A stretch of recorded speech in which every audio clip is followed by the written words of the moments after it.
अस्सलामुअलैकुम, कैसे हैं आप सब? अल्लाह का शुक्र मैं बिल्कुल ठीक-ठाक हूँ। उम्मीद करती हूँ आप भी खैरियत से होंगे।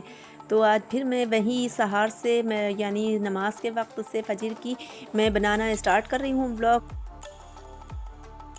तो भई सबसे पहले आज मैं आपसे कुछ कहना चाहूँगी, तो वो ये है कि आप जो है आजकल मेरा ब्लॉग जो है कुछ ज़्यादा ही लोग नहीं देख पा रहे हैं, पता नहीं क्यों, कि कुछ इंटरेस्टिंग नहीं हो रहा है क्या?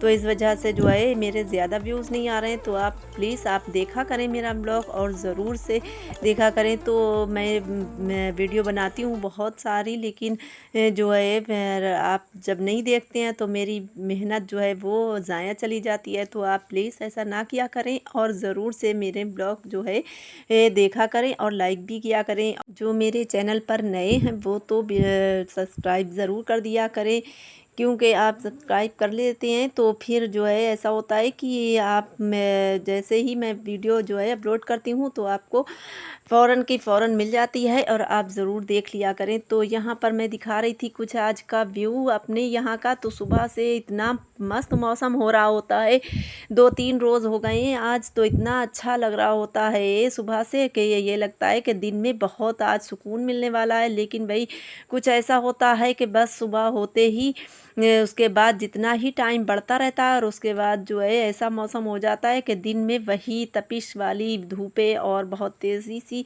निकलती हैं कि बिल्कुल भी बाहर निकलने का मन नहीं करता है। तो यहाँ पर मेरे वही ठंडे-ठंडे से मेरे सत्तू बनकर रेडी हो गए हैं, क्योंकि मैं जो हूँ आजकल नाश्ते में कुछ भी नहीं बना रही हूँ, बस हस्बैंड के लिए जो है एक प्याली चाय ज़रूर बना देती हूँ, और वो यही कुछ पापे-चापे खाकर गुज़ारा कर लेते हैं। और यहाँ पर जो था मैं बच्चों के लिए, अपने लिए, और फिर फ़िलहाल हस्बैंड को थोड़ा रुक कर दे देती हूँ, क्योंकि वो पहले तो चाय भी पी लेते हैं, उसके बाद में सत्तू कुछ रुक कर देती हूँ। अच्छा, सत्तू तो बहुत ही हेल्दी और बहुत अच्छे होते हैं। तो ज़रूर से अगर आप शहर में हैं या विलेज में हैं, तो विलेज वालों को तो ख़ैर आराम से मिल जाएँगे, तो ज़रूर पी लिया करें, बहुत अच्छे होते हैं, ठंडे भी होते हैं, और आजकल तो बहुत फ़ायदा करते हैं सत्तू बनाकर पीने में। तो यहाँ पर फिर उसके बाद में मैं किचन से फ़ारिग होकर आ गई थी मैं अपना सूट कटिंग करने के लिए, और ये मेरी बड़ी वाली भांजी का सूट है, बहुत प्यारा-सा और बहुत ही अच्छा-सा है।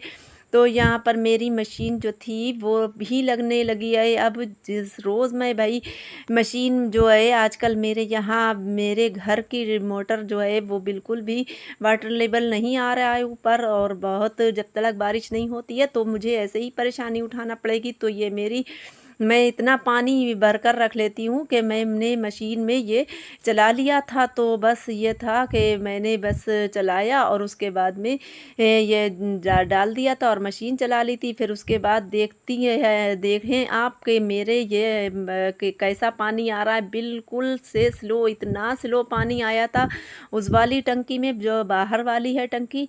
तो बस मैंने उसी से ही आज गुज़ारा करना है, क्योंकि इतना ही मिल रहा है, इसलिए वही रब का शुक्र है। तो मैंने उसी से ही बस ज़रा-ज़रा से पानी से आज गुज़ारा चलाकर कपड़े वॉश करके डाल दिए। और यहाँ पर शहनूर मेरे यहाँ जो पढ़ने आते हैं सिपारा, तो वो सिपारा भी पढ़ रहे हैं, और मैं उनका सबक सुनने आई थी।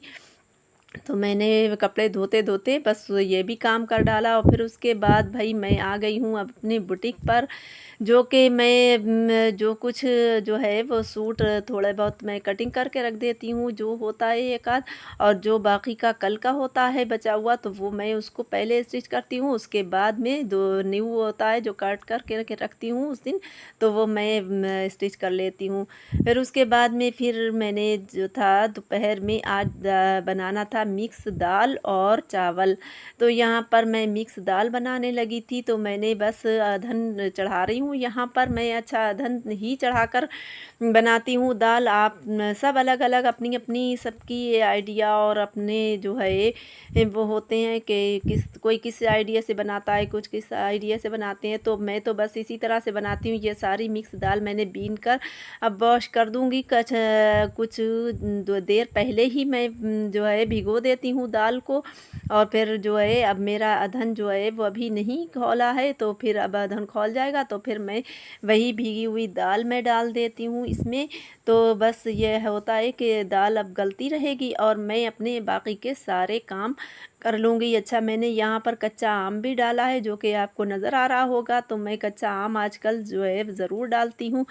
इससे जो है मैं पहले तो नहीं डालती थी, लेकिन मेरे हस्बैंड ने मुझे टोका कि नहीं, अब मेरी अम्मी डालती हैं, तो फिर मैंने भी डालना शुरू कर दिया। लेकिन मुझे भई बिल्कुल भी नहीं अच्छा लगता, खट्टी-खट्टी सी दाल हो जाती है, लगता है वो सड़ गई। तो मैं नहीं डालती थी पहले, लेकिन अब डालना पड़ता है क्योंकि हस्बैंड को पसंद है। तो यहाँ पर ये देखिए मेरी मिक्स दाल बनकर रेडी हो गई थी, और उसके बाद में अब मैं इसमें बघार लगाने जा रही थी। तो यहाँ पर मैं बघार लगा दूँगी। और ये देखिए मेरे चावल भी, एक कुकर में मैंने दाल बनाई और दूसरे कुकर में मैंने चावल भी रेडी कर लिए हैं। और लंच का टाइम हो रहा था, बच्चों को भी काफ़ी भूख लग रही थी और मैं भी काम कर पस्त हो गई थी। तो फिर मैंने सोचा चलिए अब पहले खाना खा लेते हैं, और खाना खाने के बाद फिर मेरा खाना भी हो गया था। और उसके बाद अब ये देखें फिर से मैं कटिंग करने आ गई, और फिर से मैं एक सूट तो अभी कटिंग करके ही रखा है, वो अभी स्टिच भी नहीं हुआ था, लेकिन ये मुझे ज़रूरी से स्टिच करना था। तो फिर मैंने पहले उसे जो था अलग रख दिया, और फिर इसके बाद में मैंने पहले इसको स्टिच किया है, क्योंकि ये ज़रूरी है मुझे देना। तो ये मैं वो बाद में स्टिच करके दे दूँगी, क्योंकि वो मेरी भांजी का है। तो ये यहाँ पर मैंने फिर से ये देखिए मेरा बहुत अच्छा कॉटन का ये भी सूट है, बहुत प्यारा सा है, बहुत गर्मी में बहुत आरामदेह है। तो चलिए आज आपको फिर से मैं रेसिपी दे रही हूँ कद्दू गोश्त की। तो यहाँ पर मैंने ऑयल डाल दिया है कुकर में, और उसके बाद में वही जो है मैं प्याज इसमें डालकर फ्राई कर लूँगी, और उसके बाद में फिर लहसुन अदरक का पेस्ट जाएगा, फिर उसकी भी भुनाई कर लेनी है। और फिर उसके बाद में ऐड कर देना है गोश्त, और गोश्त को डालकर फिर उसकी भी थोड़ी थोड़ी भुनाई कर लेंगे। जब उसका पानी सारा जज्ब हो जाएगा, फिर उसमें ड्राई मसाले जाएंगे, जो कि है पहले मैंने हस्बे ज़रूरत डाला है उसमें नमक, फिर उसके बाद में हल्दी पाउडर और लाल मिर्च पाउडर, कश्मीरी लाल मिर्च पाउडर और धनिया पाउडर। बस ये सारे मसाले डालकर और थोड़ा सा पानी डालकर मैंने उसकी भुनाई कर लेनी है। तो यहाँ पर देखिए भुनाई हो रही है खूब अच्छी तरह से। मसाले को खूब अच्छी तरह से भून लिया करें, और मसाला जब अच्छी तरह से भुन जाता है, कच्ची स्मेल बिल्कुल निकल जाती है मसालों की, तो फिर हांडी तो मज़ेदार सी होनी ही है। तो यहाँ पर मेरी ये भुनाई हो रही है, और उसके बाद में अब इसमें मैं डालूँगी कद्दू।